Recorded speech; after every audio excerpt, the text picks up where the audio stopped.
السلام علیکم۔ محمد حنیف نجم، عشاء پاکستانی یوٹیوب چینل کی طرف سے۔ تمنا ہے کہ دنیا میں کچھ کام کر جائیں، تمنا ہے کہ دنیا میں کچھ کام کر جائیں، ہو سکے تو خدمت اسلام کر جائیں۔ میرے پاکستانیوں اور سچے مسلمانوں، آئیے پہلے اپنے آقا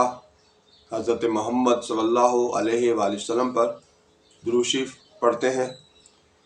صلی علی نبینا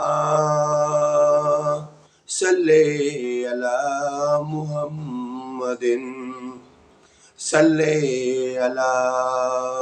شفیعنا صلی علی محمد۔ میرے پاکستانیوں، امید ہے آپ بھی میرے ساتھ درود شریف پڑھ کے میرے ساتھ شامل ہوتے ہوں گے، اپنے آقا کو خوش کرنے کے لیے حصہ ڈالتے ہوں گے۔ جیسا کہ میں بار بار یاد دلاتا رہتا ہوں کہ درود شریف ایک واحد ایسی عبادت ہے جو جب کی جائے، جس وقت کی جائے، اسی وقت قبول ہوتی ہے۔ باقی عبادات جو ہیں ان کا کوئی پتہ نہیں کہ آپ نے جو محنت سے وضو کیا، پھر اس کے بعد 2 نوافل پڑھے یا نماز پڑھی، اس کا کوئی پتہ نہیں ہے کہ وہ اللہ تعالیٰ نے قبول کی یا نہیں کی۔ لاکھوں روپے لگا کے حج کیا، عمرہ کیا، لیکن کوئی پتہ نہیں کہ وہ اللہ تعالیٰ نے قبول کیا یا نہیں کیا۔ لیکن درود شریف ایک واحد عبادت ہے جو جب ادا کرتے ہیں ہم، اسی وقت وہ قبول ہو جاتی ہے، کیونکہ ہمارے آقا حضرت محمد صلی اللہ علیہ وآلہ وسلم کا فرمان ہے کہ درود شریف جب بھی میرا امتی پڑھتا ہے، اگر وہ بلند آواز سے پڑھتا ہے تو میں خود سنتا ہوں، اور اگر میرا امتی دل میں پڑھتا ہے یا آہستہ آواز میں پڑھتا ہے تو وہ درود شریف فرشتوں کے ذریعے مجھ تک پہنچا دیا جاتا ہے، اور پھر میں اس کا جواب بھی دیتا ہوں۔ تو کیا مزیدار عبادت ہے۔ اس لیے میں کہتا رہتا ہوں کہ ہر وقت باوضو رہیں، اٹھتے بیٹھتے چلتے پھرتے اپنے کام میں لگے رہیں، لیکن ساتھ ساتھ اپنے پیارے آقا اللہ تعالیٰ کے پیارے حبیب حضرت محمد صلی اللہ علیہ وآلہ وسلم پر درود شریف پڑھتے رہا کریں، کیونکہ انہوں نے بھی ساری عمر ہمارے لیے دعائیں کی۔ جب بھی بات ہوئی، جب بھی دعا کی تو ایک ہی دعا تھی، یا اللہ میری امت کو بخش دے، یا اللہ میری امت کو بخش دے۔ تو وہ جس طرح سے ہماری فکر کرتے رہے، اسی طرح سے ہمیں بھی چاہیے کہ ہم اپنے پیار کا اظہار کریں، اور پھر اس پیار کا اظہار بھی کرنے کا کتنا فائدہ ہے کہ اس کا بھی ہمیں ثواب ملتا ہے، ہمارے درجات بلند ہوتے ہیں، ہمارے گناہ معاف کیے جاتے ہیں۔ اس سے ہمارے آقا حضرت محمد صلی اللہ علیہ وآلہ وسلم کی ذات کو کوئی فائدہ نہیں، بلکہ اللہ تعالیٰ نے ان کا نام ہی محمد رکھا، اس لیے کہ محمد کے معنی ہے تعریف کیا گیا، یعنی ان کی تعریف پہلے ہی اتنی کر دی گئی ہے کہ وہ ہماری تعریف کے یا ہمارے درود و سلام کے محتاج نہیں ہیں، ہم محتاج ہیں کہ ہم اگر پڑھیں گے درود شریف تو اس کا فائدہ ہمیں ہوگا کہ اللہ تعالیٰ ہمیں جو ہے اس کے بدلے میں ثواب بھی دے گا، ہمارے گناہ بھی معاف کرے گا، اور ساتھ ہمارے درجات بھی بلند کرے گا، یعنی ہمیں عزت بھی ملے گی۔ تو اس لیے پیارے پاکستانیوں، ہمیں زیادہ سے زیادہ کوشش کرنی چاہیے کہ ہر وقت پاک اور صاف رہیں، اور ساتھ ساتھ درود شریف پڑھیں۔ پھر آپ آتے ہیں آج کے موضوع کی طرف۔ تو آج کی ہماری ویڈیو کا موضوع جو ہے وہ ہے جی قضا نماز جو ہے اس کی ادائیگی۔ تو اس معاملے میں پہلی بات تو یہ ہے کہ ہمیں اپنی نماز جو ہے اسے قضا ہونے دینا ہی نہیں چاہیے، وقت پر پڑھیں اور ضرور پڑھیں، کیونکہ سب سے زیادہ قرآن پاک میں جو تاکید کی گئی ہے وہ نماز پڑھنے کی گئی ہے، اور نماز ایک واحد ایسا عمل ہے جس کے لیے امیر یا غریب ہونا کوئی شرط نہیں ہے، بلکہ صرف اور صرف ایک ہی شرط ہے کہ جب تک سانس چل رہی ہے نماز پڑھنی ہوگی، چاہے وہ تندرست ہوں تو مسجد میں جا کے پڑھے، کسی عذر کی وجہ سے گھر میں پڑھنی پڑے تو گھر میں پڑھیں، اور اگر پھر کوئی عذر ہے تو بیٹھ کے پڑھیں، اگر بیٹھ کے نہیں پڑھ سکتے تو لیٹ کے پڑھیں، اور لیٹ کے نہیں پڑھ سکتے تو اشارے سے پڑھیں، لیکن نماز پڑھیں گے، کسی حال میں بھی معاف نہیں ہے۔ تو اس لیے نماز جو ہے اس پر سختی سے ہمیں بھی، جس طرح اللہ تعالیٰ نے بار بار ہمیں یہ قرآن پاک میں بار بار یاد دلا کے ہمیں پابند کیا ہے کہ ہم یہ جو ہے نا اپنا فرض پورا کریں نماز کا، اس میں قطعاً کوتاہی نہ کریں، بلکہ یہ کتنا بڑا کرم ہے اللہ تعالیٰ کا، کتنی بڑی رحمت ہے اپنے پیارے نبی حضرت محمد رحمت للعالمین کے صدقے، کہ انہوں نے اللہ تعالیٰ نے یہ فرمایا کہ 5 نمازیں پڑھو گے تو ثواب 500 کا ملے گا۔ تو اس طرح سے ہمیں بھی جب اللہ تعالیٰ اتنی تاکید کے بعد پھر اتنے انعامات کے ساتھ ہمیں یہ کہہ رہے ہیں کہ میری عبادت کی جائے، تو پھر ہمیں عبادت کرنے میں کوتاہی نہیں کرنی چاہیے۔ اس کے باوجود اگر نماز قضا ہو جائے تو کوشش کریں اسے اول وقت میں ادا کریں، یعنی اگر آپ کی فجر کی قضا ہوئی ہے تو آپ ظہر تک اسے ادا کر لیں، ظہر پر نہیں کر سکے تو عصر کے ساتھ کر لیں، اور اسی طرح سے کم از کم نہیں تو رات کو عشاء کی نماز کے ساتھ اپنے آج کی فجر کی نماز جو قضا ہو گئی تھی اس کو آج ہی ادا کر کے سوئیں۔ اچھی بات یہی ہے۔ اس کے ساتھ ساتھ یہ بھی یاد رہے کہ اگر نمازیں پرانی زیادہ قضا ہو چکی ہیں تو وہ بھی جو ہیں وہ کوشش کریں کہ ہر نماز کے ساتھ ایک نماز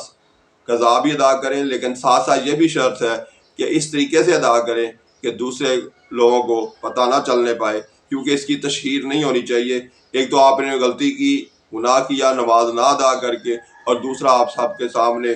شو کر کے بتا کے پڑھیں کہ جی میں قضا نماز پڑھ رہا ہوں، تو یہ بھی اچھی بات نہیں ہے۔ اس سے دوسروں کو بھی ترغیب ملتی ہے کہ وہ بھی قضا کر کے بعد میں پڑھ سکتے ہیں۔ تو اس لیے اس چیز کا اظہار نہ کیا جائے، خاموشی سے اپنے تئیں سوچتے ہوئے، اپنے حد تک رکھتے ہوئے کوشش کریں کہ قضا نمازیں جو ہیں وہ ساتھ ساتھ ادا کریں۔ قضا نماز آپ ہر وقت ادا کر سکتے ہیں سوائے 3 اوقات کے۔ وہ 3 اوقات زوال کے ہیں۔ صبح آپ جب نماز فجر پڑھ لیں تو اس کے بعد سورج کے نمایاں طور پر نکلنے تک، یعنی نماز فجر کے بعد جب سورج نکل آتا ہے تو سورج نکلنے کے 15 منٹ بعد تک آپ نہ قضا نماز پڑھ سکتے ہیں، نہ کوئی نوافل ادا کر سکتے ہیں۔ اس وقت نہیں ادا کریں گے آپ قضا نماز۔ اسی طرح سے دوپہر کو زوال کا جو ٹائم ہوتا ہے اس پر بھی آپ اس وقت بھی یہ آپ اپنی جو پرانی نماز قضا رہتی ہے اس کو ادا نہیں کر سکتے۔ اسی طرح سے نماز عصر کے بعد، اور ادھر سے نماز عصر کے بعد سورج جب غروب ہو رہا ہے تو اس وقت بھی آپ یہ جو اپنی قضا نماز ہے وہ ادا نہیں کر سکتے۔ اس کے علاوہ پورے دن میں، پوری رات میں جب مرضی آپ اپنی قضا نمازیں ادا کر سکتے ہیں۔ یاد رکھیے کہ سب سے بڑا، یعنی تاکید سب سے بڑی یہ کی گئی کہ ہمیں یہ بتا دیا گیا کہ نماز قضا جو ہے یا نماز نہ پڑھنا، جان بوجھ کے نماز چھوڑ دینا، ایسے ہی ہے جیسے کہ مسلمان ہوتے ہوئے بھی ہم مسلمان نہیں رہے، کافر ہیں۔ کیونکہ نماز اور بے نمازی اور نمازی میں فرق ہی یہی کیا گیا ہے کہ اگر ایک بندہ جو ہے جان بوجھ کے نماز نہیں پڑھتا ہے تو اس کا مطلب ہے کہ وہ مسلمان ہی نہیں رہا۔ اس لیے اگر آپ کی نماز قضا ہو جاتی ہے تو پھر یہ بھی کوشش کریں کہ مسلمان بننے کے لیے دوبارہ سے کلمہ شریف بھی پڑھتے رہیں، اور ساتھ ساتھ قضا نماز جو ہے وہ بھی ادا کریں، جتنی جلدی ہو سکے اسے مکمل کریں۔ اسی طرح سے کچھ فقہ کے مطابق یہ ہے کہ وہ جی کچھ مسالک جو ہیں ہمارے وہ کہتے ہیں جی قضائے عمری، تو قضائے عمری کوئی نہیں ہے سوائے اس کے کہ آپ باقاعدہ جتنی نمازیں رہ چکی ہیں اندازے سے ان کو ادا کریں۔ یعنی اگر آپ کافی عرصے سے یا کچھ عرصے سے نماز نہیں پڑھ رہے تھے تو پھر آپ اس طرح سے نماز پڑھ سکتے ہیں آپ قضا، کہ بھئی اس طرح سے پہلی جو میری قضا نماز رہ گئی تھی، اس طرح کی نیت ذہن میں رکھتے ہوئے آپ وہ 2 فرض فجر کے ہیں تو 2 فرض پڑھیں گے، اسی طرح سے اگر ظہر کے ہیں تو وہاں 4 فرض پڑھیں گے، اسی طرح سے اگر آپ عصر کے پڑھ رہے ہیں تو وہاں بھی 4 فرض پڑھیں گے، مغرب کی نماز کے ساتھ مغرب کی قضا پڑھ رہے ہیں تو اس کے ساتھ 3 فرض پڑھیں گے۔ اسی طرح سے عشاء کی نماز جو ہے وہ بھی جب آپ قضا کریں گے تو 4 فرض اور اس کے ساتھ ساتھ 3 وتر بھی ادا کریں گے۔ تو کوشش کریں کہ پچھلی نمازیں جو ہیں اندازہ کر لیں کہ کتنے عرصے سے میں نے نہیں پڑھی ہیں یا کتنی نمازیں میری رہتی ہیں، اس حساب سے وہ بھی ادا کرتے رہیں۔ اگر آپ غلطی سے زیادہ ادا کر لیں گے تو اس سے بھی آپ کو کوئی نقصان نہیں ہے، وہ جو ہے وہ نوافل میں شامل ہو جائے گی اور آپ کو اس کا اجر بھی ملے گا۔ تو اسی طرح سے کوشش کریں حد الوسیع کہ جتنی نمازیں پچھلی رہ گئی ہیں ان کو بھی چاہے ایک ایک کر کے ہی ادا کریں، لیکن کرتے جائیے۔ ضروری نہیں ہے کہ آپ ساری کی ساری ایک ہی دن میں ادا کرنے کی کوشش کریں، بلکہ ان میں سے آسان طریقہ یہی ہے کہ ہر نماز کے ساتھ ایک نماز جو ہے قضا وہ بھی ادا کریں۔ اسی طرح سے کچھ لوگ جو ہیں وہ کہتے ہیں کہ جی وہ پچھلی نماز جو رہ گئی ہے وہ رہ گئی، بس ٹھیک ہے، اس کی کوئی ضرورت نہیں ہے۔ لیکن نہیں جی، ایسا نہیں ہے۔ قرآن پاک میں ایک بات ایک دفعہ کہہ دی جائے تو وہ فرض کی طرح ہوتی ہے۔ تو اسی طرح سے اللہ تعالیٰ نے تو 750 دفعہ قرآن پاک میں ہمیں نماز پڑھنے کی تاکید کی ہے، تو کیوں نہ ہم اس اتنے اہم فرض کو کیسے چھوڑ سکتے ہیں اور کیسے اس کو بغیر پڑھے مکمل کر سکتے ہیں۔ تو اس لیے ہر حال میں جتنی نمازیں آپ کی بالغ ہونے کے بعد جتنی نمازیں آپ کی رہتی ہیں، یعنی 10 سال کی عمر تک، 15 سال کی عمر تک آپ کی نمازیں جو ہیں وہ جتنی بھی پچھلی اس کے بعد سے اب تک عمر جو گزر رہی ہے اس تک اگر آپ نے نہیں پڑھی تو وہ بھی پڑھنی ہوں گی، چاہے آہستہ آہستہ پڑھیں۔ اور ساتھ ساتھ یہ بھی ہے کہ ہو سکتا ہے عمر مکمل ہونے تک نمازیں مکمل نہ ہوں، تو اس کا علاج یہ ہے کہ ساتھ ساتھ ہر وقت اللہ تعالیٰ سے استغفر اللہ، یعنی اے اللہ مجھے معاف کر دے، اے اللہ مجھے معاف کر دے کا ورد بھی کرتے رہیں، یعنی بار بار استغفار بھی پڑھتے رہیں۔ اس کے ساتھ ساتھ استغفار پڑھنے سے تو اللہ تعالیٰ سے آپ معافی مانگ رہے ہیں، ساتھ ساتھ اگر آپ درود شریف پڑھیں گے تو اور بھی مزہ بالا ہو جائے گا کہ درود شریف کی وجہ سے 10 گناہ بھی معاف ہوں گے اور 10 درجے بھی بلند ہوں گے اور ساتھ ساتھ 10 نیکیوں کا ثواب بھی ملے گا۔ تو میرے پیارے پاکستانیوں، کوشش کرو اول تو نماز کو قضا ہونے نہ دو، بلکہ کوشش کرو کہ ہر نماز کے ٹائم پہ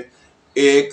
گھر کا فرد یا اپنی گلی کا فرد یا اپنے محلے کا فرد اسے مسجد میں لے جانے کی کوشش کریں۔ پیار سے محبت سے ترغیب دیجیے، آہستہ آہستہ بتائیے، سمجھائیے، اور اس کے بعد کوشش کیجیے کہ ہر وقت اس جستجو میں رہیں جیسے ہمیں ہر وقت یہ فکر ہوتی ہے کہ اللہ کی دی نعمتوں کو لو جی، یہ صبح کا کھانا کھا لیا، یہ دوپہر کا بھی ہو گیا جی، اور اب شام کا بھی کھانا ہے۔ تو یہ جس طرح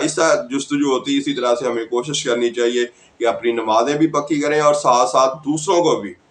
ترغیب دیں کہ لو جی میں نے کوشش کرنی ہے کہ میں اپنے آس پاس سے زیادہ سے زیادہ لوگوں کو نمازی بناؤں، نماز پڑھنے کی ترغیب دوں، اور ساتھ ساتھ اللہ تعالیٰ کے یہ اہم جو فریضہ ہے نماز، اس کو ادا کرنے کی عادت ڈالوں، نہ کہ خود بلکہ اپنی اولاد اور اپنے آس پاس کے محلے کے لوگوں کو آہستہ آہستہ مسجد میں نمازیوں کی تعداد بڑھانے کی بھی کوشش کروں۔ تو اس طرح سے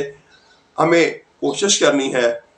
جدوجہد کرنی ہے۔ یہی ہمارا دین ہمیں سکھاتا ہے کہ پہلے خود اپنے آپ کو درست کریں، پھر دوسروں کو درست کرنے کی کوشش کریں، نہ کہ ان کے خلاف باتیں کر کے کہ جی فلاں نمازی نہیں ہے، فلاں نماز نہیں پڑھتا، فلاں ایسا ہے۔ تو اس طرح سے کریں گے تو وہ آپ کی غیبت بن جائے گی، اس سے آپ الٹا اور گناہ گار ہوں گے۔ لیکن اگر آپ انہیں پیار سے، محبت سے، خاموشی سے ترغیب دیتے رہیں گے، آہستہ آہستہ نماز کی طرف راغب کرتے رہیں گے اور نماز پڑھنے کی آہستہ آہستہ عادت ڈال دیں گے، تو اس سے الٹا آپ کو ثواب ملے گا، اجر ملے گا، اللہ تعالیٰ کے ہاں آپ کو بہتر زندگی آخرت کی جو ہے وہ مرنے میں مدد ملے گی۔ تو اس لیے پیارے پاکستانیوں، یہ لائف جو ہے، یہ زندگی جو ہے، یہ عارضی ہے، چند سالوں کی، چند مہینوں کی، لیکن آخرت کی زندگی جہاں ہم نے ہمیشہ ہمیشہ رہنا ہے، جو ہمیشگی کے لیے ہوگی، اس کی فکر کریں اور اس ساتھ ساتھ اپنے آپ کو پابند کریں کہ ہم سچ بولیں اور دوسروں کو بھی سچ بولنے کی ترغیب دیں۔ اس کے ساتھ ہی آئندہ ویڈیو تک کے لیے اللہ حافظ۔ پاکستان زندہ باد۔